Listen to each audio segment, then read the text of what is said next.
जय श्री कृष्णा। ओम साई राम। मैं करुणा शाह तमाम साई भक्तों का स्वागत करती हूँ मेरे अपने यूट्यूब चैनल पर, जिसका नाम है साई करुणा।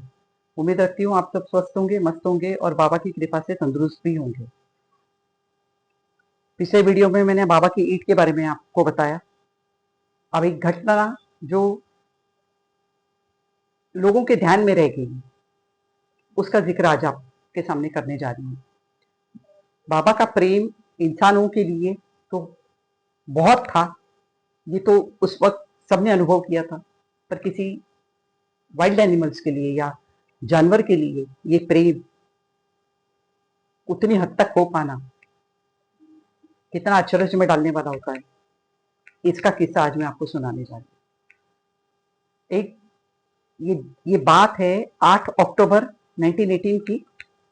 उस वक्त रोज की तरह बाबा का दरबार भरा हुआ था, भक्त बैठे हुए थे, कोई बाबा की सेवा कर रहा था, कोई अपना दुखड़ा सुना रहा था।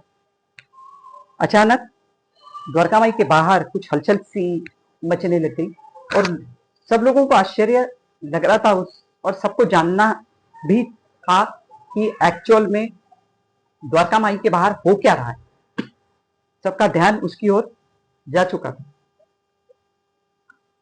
कुछ लोग बाहर गए, उन्होंने देखा कि 4 फकीर, जिसे दरवेशी कहा जाता है, वो 4 फकीर एक बैल बंडी में एक फुल्ली ग्रोन टाइगर जो होता है ना, एक बहुत बड़ा बाघ, उसे लेकर आए हुए थे। और उस बाघ को उन्होंने उस बैल बंडी के अंदर बड़ी मोटी संखलों से बांध के रखा हुआ था। उन 4 फकीरों में से एक फकीर अंदर आया और बाबा के बहुत बड़े भक्त श्यामा देशपांडे जी उस वक्त वहां थे। तो इस फकीर ने श्यामा देशपांडे के पास जाकर उनसे कहा कि ये जो बाघ हम लेकर आए हैं ना, ये हमारी उपजीविका का मेन साधन है। इसे गांव गांव शहर शहर हम लेकर घूमते हैं और इसके खेल दिखाया करते हैं लोगों को, इसकी कर्तव्य दिखाया करते हैं, और इससे जो आमदनी होती है उससे हमारा भी परिवार चल रहा है और इस टाइगर का, इस बाघ का भी खर्चा इसी से चल रहा है। पर पिछले कुछ दिनों से ये काफी बीमार चल रहा है और हम जब शिरडी के नजदीक से गुजर रहे थे तो हमारे कान में ये बात आई कि शिरडी में एक बहुत बड़ा अवलिया, एक बहुत बड़े संत बसते हैं, जिनके भक्तों के कष्ट, संकट और उनकी तकलीफें केवल बाबा अपनी दिव्य दृष्टि से ही ठीक कर दिया करते हैं। ये सुनकर बड़ी आशा से हम लोग यहाँ आए हैं। तो अगर आप परमिशन दे बाबा से, दिलवाए, तो हम उस टाइगर को, उस बाघ को बाबा तक ले आना चाहते ताकि बाबा उसे एक बार देख सके।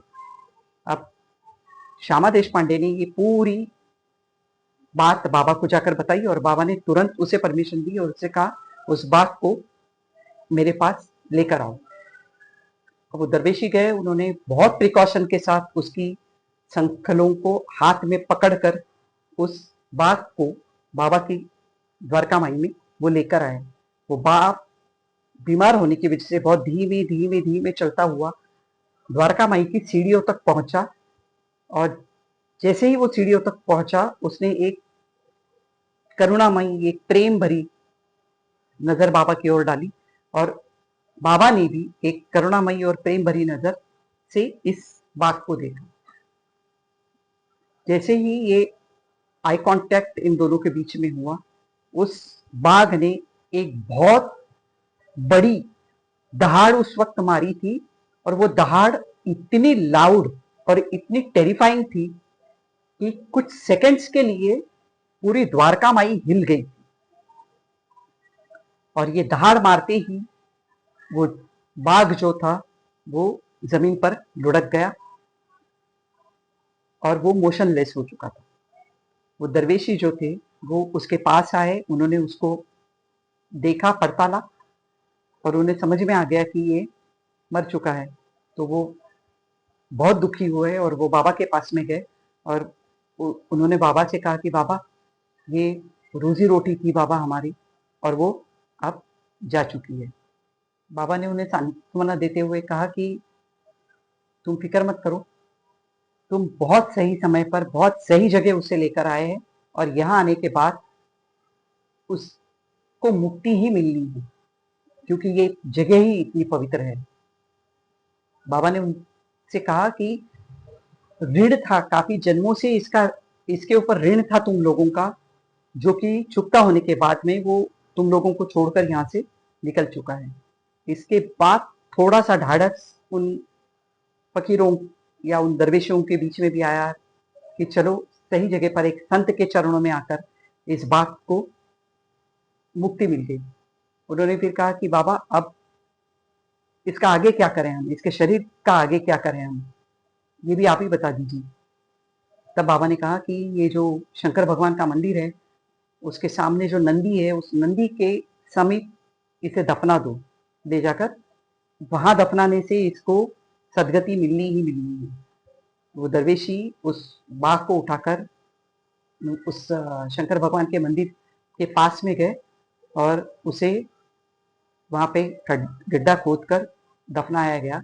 और इस एक दफनाने वाली क्रिया को देखने के लिए तमाम शिरडीवासी वहां पर उपस्थित थे। और आज भी अगर आप देखेंगे तो इस शंकर भगवान के मंदिर के पास में उस बाघ की समाधि बनी हुई है, जहां अगर आप कभी शिरडी गए तो वहां जाकर उसके दर्शन कर सकते हैं। ये तमाम घटना जब घटित हो रही थी ना, तो ज्योतिन्द्र तड़खड़ जी उस वक्त बाबा के साथ उस द्वारकामयी में वहीं पर मौजूद थे। और उनके दिल में एक कसक रह गई थी, एक बात रह गई थी कि जब वो टाइगर सीढ़ियों के नजदीक आया और उन्होंने अपने सामने वाले दो पैर रखकर बाबा को सीढ़ियों पर रखकर बाबा के सामने झुक गया था, जैसे कि बाबा को उसने प्रणाम किया हो। और वो जो दृष्टि दोनों की एक दूसरे के साथ मिली हुई थी, तो उसमें कुछ ना कुछ चीजें ट्रांसफर जरूर हुई थी और वो जानना चाहते थे कि ये क्या चीज थी। तो वो एक सही मौका ढूंढ रहे थे बाबा से इस बारे में बात करने का।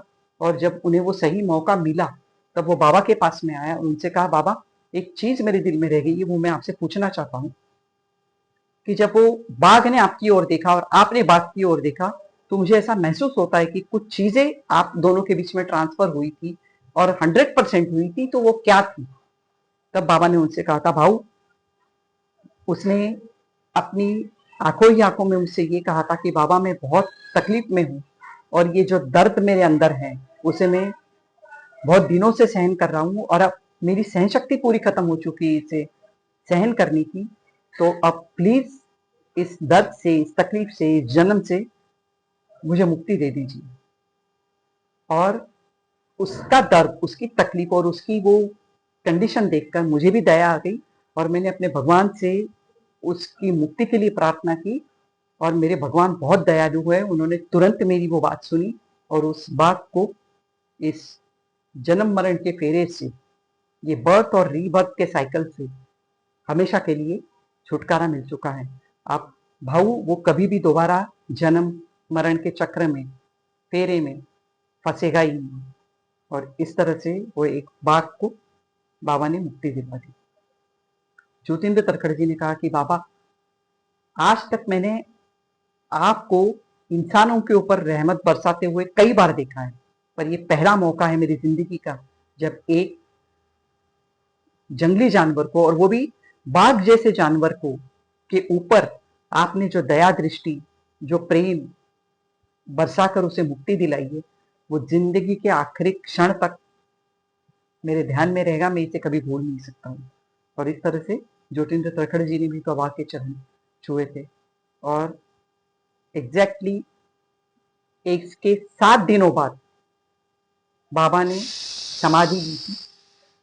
बाबा का अवतार इस धरती से समाप्त हो चुका था।